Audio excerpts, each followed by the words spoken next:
I think any one of these guys in an action film is a huge deal. I mean, the fact that all of these people are in this film is just extraordinary. But, you know, if you want to ask why I got involved in any part of this, you know, I wasn't really involved in the film itself. I mean, obviously I was involved in the book that it's based on. For me, it was a chance to work with Warren. It was something that he and I had talked about a couple of times over the years, never really had the opportunity. As I remember correctly, I think I just emailed you one day and said, are we going to do this or what? And you sent me the pitch for Red. That's right, yeah, I wrote it specifically for you, yeah. Yeah, and within the week, I think we had it set up at Wildstorm, and we went off and did it. And, you know, the cool thing is, it's, for me at least, it's become kind of a signature piece for my career. So the fact that it's made it this far, and it's made it into what looks to be a really cool film with a really amazing cast is just beyond belief. Lorenzo, do you have anything to add on that?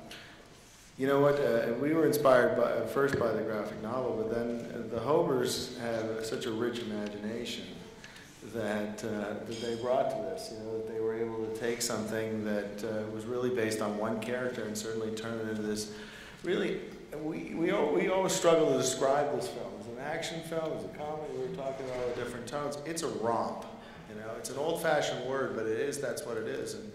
And for me, as the producer, as each new cast member joined this thing, it took on a different life than what we expected. So that was the real joy of it. Was it became way more than what we thought we could start. What we started with. Hi, Lawrence gives Monkey Toss TV. It's great to be here with you guys. For you, Mr. Willis, in particular, obviously incredible cast, wonderful talent collected for a brilliant adaptation for a wild ride graphic novel. One of your dearest friends have come out with a action mishposh type movie with another cast. Do you kind of call each other back and forth, bust each other's chops into like a dueling banjos of movies coming out? I hadn't thought about it like that, but I'm still a fan of films. I still go to the movies all the time. I like to see what's out there, and I don't know about you guys, but I never think or that there's any competition between films. I mean, I hear it said, but I root for everybody's film.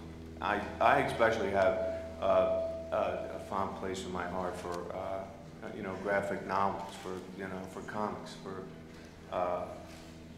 it's really, what's really cool to me about coming here and seeing Comic-Con and seeing 7,000 people who all dig the same kind of thing is, I've never seen it. I've never seen any other slice of the audience that's all in one place and all really excited to be here. And I think it's a really cool thing to see. Did I answer your question? I'm sorry. Oh no, that's cool. Are you feeling more and more the vibe of the creators of the actual written portions of the you know, the storylines and what have you, are having more control, and the film adaptations of those are being truer and truer to the original storyline? I think we all try to live up to the storyline, and I would hope that I'd rather have you ask, you know, the guys who came up with the idea, did we live up to what that story was, and did we live up to what taking a piece of material and a piece of art from one genre and translating into another genre. I was always saying it wrong. I was always saying the word wrong, apparently. Genre. I'm from the East Coast. But yeah, I think I was always much more interested in what they would think, how a bunch of movie stars would take the story and what they would turn it into.